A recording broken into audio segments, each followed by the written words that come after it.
ตัวนี้น้องชายมันยังบ่ได้เลิกเรียกมันนี่ตั้งเครื่องจักรมันบ่ได้โอ้เครื่องจักรอันนี้ดิ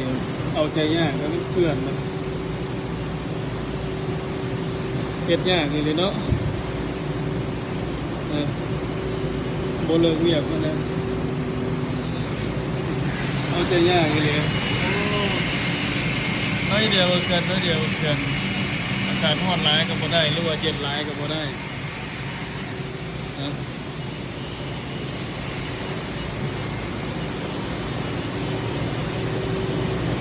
เกิดบางที่ก็ดีนะบางทีก็ล่วงสูงมันบ่ได้บางทีก็เมียนสีบ่งามหรือว่าล่วงสูงบ่ได้นี่ก็บ่ผ่านอีกเป็นงานเสียเป็นผลลังเอาใจยากนี่เลยเลิกเรียกนี่บ่ตรงตามเวลาดอกเลิกเรียกนะแต่ว่ามันเพื่อนเด้